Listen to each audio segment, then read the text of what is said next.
Sa mga katik vloggers, mga subscribers, bago tsaka luma, mga supporters, mga dumaan, dumalaw at bumisita sa channel, lahat ng mga viewers, secret viewers at silent viewers, magandang araw. So, nasa home service po tayo ngayon, ano? At so, kayo ng umaga, una natin tingnan isang 50 inch na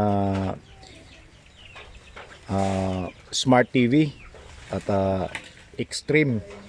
So hindi tayo pinala doon dahil magkabilaan na yung sira. Okay, so hindi natin nagawa. At sumunod yung 32 inch na Astron. So ang problema ay kunti lang, garal-galang ano. Kaya yan, nagpalit tayo ng dalawang speaker. Kung mapapansin nyo, yung mga speaker niya yan, oh. Yan. So madilim na kasi, pasensya na kayo. Hindi madilim, makulimlim dahil tag-ulan. Ayan. Okay, so sira-sira na yung ano nito. Sira na yung kanyang speaker, kaya pinalitan natin. Nagpabili tayo dito sa may-ari. Ito yung may-ari, oh, yan. So tiyuhin ko.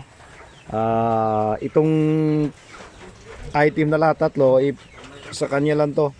Tapos ito yung panghuli para sa mga mahilig sa sounds. So DV audio tayo, ayan.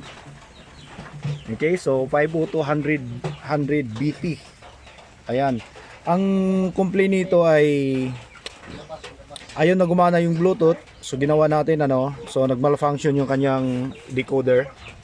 Ayan, so may pumutok dito na filter capacitor. Ayan, nilagyan na natin. So gumana na siya.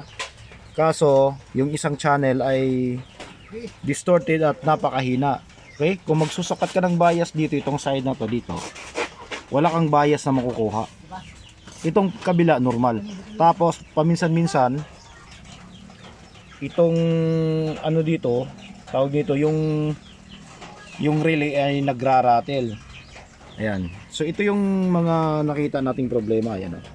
So tingnan niyo yung mga paa, oh. Kalawang na. Tapos tong isa, yung 5401 natin. Itong 5401 natin. Ayan.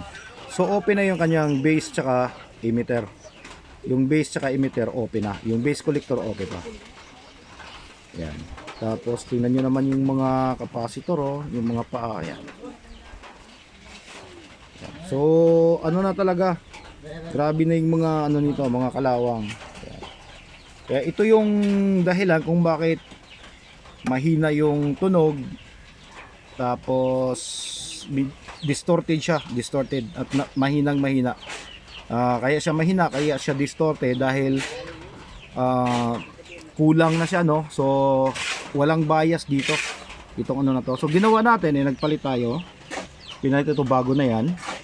Yung 5551 dalawa. Tapos ito, kung mapapansin nyo, gumamit tayo ng A940 dito na hindi dapat. Dahil 5401, kaso wala tayong 5401, naubusan tayo, 2 kilometro pa dito mula sa bayan at ayun nga, maulan, kaya nagpalit na lang tayo ng iba, no? So ito na lang yung kinabit natin, yung A940 na dapat pang driver yan, ano, ginagamit natin sa 735 at sa ibang circuit. So ito na lang yung kinabit natin, ito. Yan. So ngayon gumagana na siya, normal na. At isa sarado na lang natin. So yung dahilan ng ano, ulitin ko, yung dahilan ng pagkawala ng bias dito banda, tsaka yung pagraratel minsan ng relay ay dahil dito. Ayan, yung mga piyesa na yan. Ayan.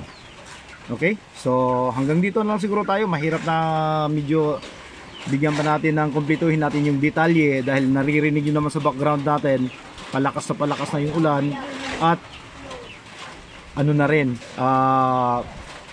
hapon na.